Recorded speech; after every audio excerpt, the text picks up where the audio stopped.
ባለቤቴን በእጅ መጨረስ የለብሽም ብዬ በመክራት ራሱ እምቢ አለችኝ። አንዲች ሴት በእጅ የምትጨርሰው መርጣ አይደለም። አይ ዛሬ በእጅ ነው የምጨርሰው ነገ በብልት ነው የምጨርሰው የምትል ሴት የለችም። 86% የሚሆኑት ሴቶች በእጅ ነው የሚጨርሱት። ክሊቶራል ስቲሙሌሽን በምንለው ነው የሚጨርሱት። ብታማክራት፣ ብትቆጣት፣ ብትመክራት፣ ምንም ነገር ብታደርጋት ይሄንን ኔቸሯን ይሄንን ተፈጥሯን ልቀይረው አትችልም። በእጅ ግንኙነት እንዳታደርግ መምከር አይደለም። አንተ የእጅ ግንኙነቶችን እንዴት አድርገህ ነው መለማመድ ያለብህ የሚባለውን ነገር ነው ማወቅ ያለብህ። በእጅ መጨረስ ከሆነ በእጅ መጨረስ አለባት። ብልት ማስገባት ካለብህ ብልት ማስገባት አለብህ። አብዛኞቹ ወዲያውኑ ብልት ማስገባት የሚፈልጉት ወንዶች ወይ እሷን ለማስጨረስ በሚሞክሩበት ቅድመ መጫወታ ጊዜ ይፈስባቸዋል፣ ወይም ደግሞ ብልታቸው መሀል ላይ ይፈሰፈሳል። ለዛ ነው ቶሎ ገብተን እንጨርስ የሚሉት። ቶሎ መግባታችሁ የብልት አለመቆም ችግራችሁን ወይም ቶሎ መጨረሳችሁን አያስተካክላችሁ። ገብታችሁም ይልፈሰፈሳል፣ ይጨርሳል። እሷን መክሮ የእሷን ተፈጥሮ መቀየር ሳይሆን እናንተ መታችሁ ያላችሁን ችግር መታከም አለባችሁ። ብልቴ በጣም ትንሽ ነው፣ አሁን ደግሞ 19 ዓመቴ ነው፣ ከአሁን በኋላ ማደግ ይችላል፣ ካላደገስ ለማሳደግ ምን መፍትሄ አለው? ብዙ አይነት ሪሰርቸሮች የወንድ ብልት መቼ ነው ማደግ የሚያቆመው የሚባሉትን ነገሮች አልተስማሙበትም። አንዳንድ ሰዎች ከ16 ዓመት እስከ 19 ዓመት ይላሉ፣ አንዳንድ ሰዎች 17 እስከ 20 ይላሉ። ግን ብዙ ሰዎች የሚስማሙበት ከ16 እስከ 18 ዓመት ባለበት ነው። አሁንም ግን እድሌ ልጠቀም ካልክ ቴስቴስትሮን ምናምን ቼክ ተደርጎ ምክንያቱ መታወቅ ይችላል እና እነሱ ከተስተካከሉ የማደግ እድል ሊሆን ይችላል። ግን 19-20 ዓመትን ካለፈ በኋላ ብዙ ጊዜ ብልት እንዳለው ነው የሚቀመጠው፣ የማደግ ቻንስ የለውም። ከዛ የሚያሳድግ ምንም አይነት ሕክምና ደግሞ የለውም። ያለውን ቁመት ያለውን ውፍረት ተቀብሎ መቀመጥ ነው። ኖርማል የምንለው ከ10 እስከ 13 ሴንቲሜትር። 20 ዓመት ካለፈ በኋላ የሚቀባ የሚዋጥ ባህላዊ ሕክምና ማንኛውም አይነት ነገር ብልት ውፍረቱንም ሆነ ቁመቱን አይጨምርላችሁ። ቁመቱ አይደለም ግንኙነት ላይ ጎበዝ እንድትሆኑ የሚያደርጋችሁ ማወቃችሁ ነው። ፖዚሽኖች ታውቃላችሁ ወይ? ሚስትን ማርካት እንዴት እንደምትችሉ ታውቃላችሁ ወይ? ብልታችሁ ቁም ስትሉት ይቆማል፣ ጨርስ ስትሉት ይጨርሳል ወይስ ከቁጥጥራችሁ ውጭ የሆነ ነገር ነው? ይልፈሰፈሳል፣ መሀል ላይ ይጨርሳል ቶሎ። እንደሱ አይነት ነገሮችን እሱ ብልት የማይቆም ከሆነ የቶሎ የሚጨርስ ከሆነ ምናምን የዛኔ መታችሁ ማስተካከል እንችላለን። ብልታችሁ ሹክ ብሎ ነው አልቆምም ማለት የሚጀምረው። ምክንያቱም አብዛኞቹ ሰዎች የብልት አለመቆም ችግር መጀመሪያ ሲጀምር ምልክቶቹ ስለማያውቋቸው፣ መጀመሪያ ፍላጎታችሁ እያነሰ ይመጣል፣ ግንኙነት እጅ እያላችሁ ይመጣል። ከዛ በኋላ ቀስ ብሎ የመጀመሪያ ዙር ጥሩ ያገለግላችኋል። ከዛ ሁለተኛ ዙር እምቢ ማለት ይጀምራል፣ ሰዓት ማርፈድ ይጀምራል። ታገሉኝ፣ በጣም ብዙ ነገር ያስፈልገኛል ለመቆም ማለት ይጀምራል። ከዛ በኋላ የመጀመሪያ ዙርም ወይ ጠንካሬ ሳይኖረው መቆም ይጀምራል፣ ወይም ደግሞ ልክ ቆመ ምናምን ብላችሁ ልገቡ ስትሉ ውርድ ይላል፣ ይልፈሰፈሳል። ጧት ላይ ደግሞ መጀመሪያ በሳምንት 3-4 ጠንክር ብሎ ይቆም ነበር። ከዛ በኋላ ጥንካሬ እያጣ ይመጣል። ከዛ በኋላ በሳምንት 1 ቀን፣ በ2 ሳምንት 1 ቀን እያለ የሚቆምበት ሰዓት እየቀነሰ ይመጣል። ከዛ በኋላ ድርግምግም ብሎ ይላል።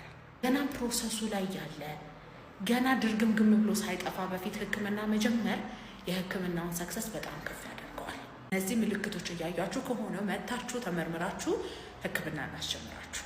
አንዱ ዙር ካደረግን በኋላ ጀርባዬን ሰጥቼ ስተኛ ቀስቅሳ እንደገና እንድገም ብትለኝ ምን ያክል ደስ ባለኝ አለ። ልክ እንደጨረሳችሁ ለሁለተኛ ዙር ዝግጁነት ልታጡ ወይም ብልታችሁ እንዲልፈሰፈስ የሚያደርገው ሆርሞን የሚለቀቁት ሆርሞኖች እንቅልፍ እንዲላችሁ የረካችሁ እንዲመስላችሁ እንዲደክማችሁ ነው ያደርገው። ጀርባችሁን ሰጣችሁ ተኛችሁ ማለት ደግሞ ተሸነፋችሁለት። ብዙ ነገሮች ደግሞ በምንድን ነው የሚስተካከሉት መሰላችሁ? ልምምድ። እንቅልፍ መጣ አይደል? አትተኛ። ደከማ አይደል? ቀጥል። የግንኙነትን ድባብ ማስቀጠል። ከዛ በኋላ እየተልፈሰፈሰው ብልት ሰዓቱን ጠብቆ እንደ እድሜያችሁ ብልታችሁ ተመልሶ ከፍ ይላል። ለዛ ነው እሱ ከተኛ በኋላ እሷ ተተኛለች። ከዛ በኋላ እሱ ሌሊት ብልቱ ይቆማል። ተኝታለች እሷ፣ ታገሱት፣ ተመልሶ ይመጣል። ስለዚህ 2-3 ዙር ግንኙነታችሁን አድርጋችሁ መተኛት። ግን ግንኙነቱን ድባቡን አስቀጥላችሁት ብልታችሁ አልቆም ካለ፣ ሰዓት ሰጣችሁት አልቆም ካለ፣ በጣም ከረዘመባችሁ መታችሁ ሆርሞናችሁ ላይ ያለውን ነገር ደም ስር ላይ ካለ ችግር መታችሁ ቼክ መደረግ ትችላላችሁ። ማንኛውም ሴጋ ያረገ ሰው ስንፈተ ወሲብ ይይዘዋል ወይ? ሴጋ የመታ በሙሉ ስንፈተ ወሲብ ያጋጥመዋል ማለት አይደለም። ግን ለአብዛኛው ስንፈተ ወሲብ ደግሞ ሴጋ የመጀመሪያ ምክንያት ነው። ስንፈተ ወሲብ የማምጣቱ ነገር ሴጋ ብዙ ነገር ላይ ዲፔንድ ያደርጋል። ለብዙ ዓመት ሴጋ የመታ ወንድ ለብልት አለመቆም ችግርና ለቶሎ መጨረስ ሊጋለጥ ይችላል። ማለትም እዛ አካባቢ ያሉትን ጡንቻዎች ሊገል ይችላል፣ ነርቮች ሊገል ይችላል፣ እና ቶሎ መጨረስ ለጭንቅላት ሊያስተምር ይችላል። ትንሽ ዓመት ዜጋ የመታ ደግሞ እንደዚህ አይነት ነገር ሳይፈጠርበት ቶሎ ካቆመ የብልት አለመቆም ችግር ላያጋጥም ይችላል። ሁለተኛ ደግሞ በምን አይነት ፍጥነት ትመታላችሁ ነው። በሳምንት አንዴ ምናምን የሚመታ ሰው ስንፈተ ወሲብ ላያጋጥምበት ይችላል። ግን አንዳንድ ሰዎች ደግሞ አሉ በየቀኑ በቀን 3 ምናምን ዜጋ የሚመቱ እነሱ ስንፈተ ወሲብ ራሳቸው ላይ የማምጣታቸውን ቻንስ በጣም ከፍ ይላል። በሳምንት አንዴ ብላችሁ ትንሽ ጀምራችሁት በዛ ያበቃል። ስሜቱን ስለምትወዱት በየቀኑ በቀን የተለያየ ጊዜ ተደጋጋሚ ምናምን ማድረጋችሁ አይቀርም። ስለዚህ ሴጋ አለመነካካት ነው የሚሻለው እንደዚህ አይነት ስንፈተ ወሲቦች ከማምጣቱ በፊት። ከዚህ በፊት ደግሞ ሴጋ እየመታችሁ አሁን ስንፈተ ወሲብ ያጋጥማችሁ ቶሎ መጨረስ የብልት አለመቆም ችግር ካለ መታችሁ እንደ አግባብነቱ ሕክምና ልንሰጣችሁ እንችላለን። በእናትሽ ንገሪኝ፣ የወንድ ልጅ ድንግል አለው? ለእኔ አለው። አካላዊ አይደለም የወንድ ልጅ ድንግልና። ይሄ የሚተረተር ስጋ የለም የሚደማደም ድንግልና ስነ ልቦናዊ ነው። የወንዶች ለመጀመሪያ ጊዜ ግንኙነት ሲያደርግ ጭንቀት ይኖርበታል። አስደስታት አለው ወይ? ሰውነቷን አውቀዋለሁ ወይ? እንጣጣም ይሆን ወይ? የሆነ ነገር ትናገረኝ ይሆን? የሆነ ነገር ይፈጠር ይሆን የሚባሉ ነገሮች አሉ። ለምን የማያውቀው አይነት ሲቹዌሽን ላይ ነው የገባው። ኮንፊደንስ የለውም፣ እውቀት የለውም፣ አዲስ ነው። ብልት ሊፈሰፈስ ይችላል፣ ቶሎ ሊጨርስ ይችላል፣ ለሁለተኛ ዙር ዝግጁነት ላይ ኖረው ይችላል። ስለዚህ ፕራክቲስ ባደረገ ቁጥር ኮንፊደንስ ይኖረዋል። የሴትም ሰውነት በትክክል ያውቃል። እንዴት ነው አንድ ሴት እርካታ ደረጃ ማድረስ ያለብኝ ይላል። የራሱንም ሰውነት እያወቀው ይመጣል። ምን ላይ ጎበዝ ነኝ፣ ምን ላይ ደግሞ ጉድለት አለብኝ የሚባሉትን ነገሮች እያወቀ ይመጣል ማለት ነው። የዛኔ ነው አንድ ወንድ ድንግልናውን ሉዝ አደረገ ምንለው። ጭንቀቱ ሲጠፋለት ኮንፊደንስ ሲኖር። ግን አንዳንድ ወንዶች ደግሞ አሉ ከመጀመሪያ ግንኙነታቸው ጀምሮ ቶሎ መጨረስ አላቸው።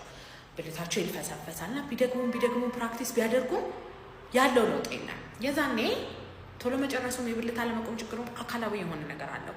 የዛኔ መታችሁ መታከም ትችላላችሁ። የእድሜ ላንቺ እህቴ፣ በፊት ሳላንኳኳ እንደ ባስ መናኸሪያ ዘው ብዬ ነበር ምገባው። አሁን ግን በፕሮሰስ ነው። በምክርሽ ልክ ነው። ከስራ እስክመጣ እናፍቅ ጀመረ። ተመስገን። ሽምቅቅ ብዬ ነበረ። አቦ ፈጣሪ ባርክሽ። ወይኔ ጉዲ!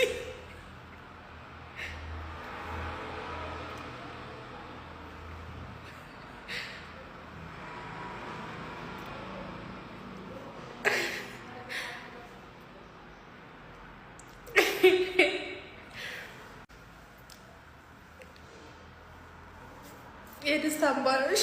ለዚህ ነው ይሄን ስራ የምሰራው። ሚስትም ባሏ እቤት እስቲገባ ድረስ መጓጓት ጀምራለች። እሱም ከስራ እስቲገባ ድረስ መጓጓት ጀምሯል።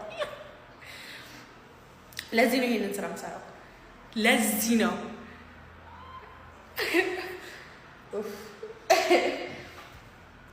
አሁን መጣጣም ይጀምራሉ፣ መተዋወቅ ይጀምራሉ፣ መነጋገር ይጀምራሉ።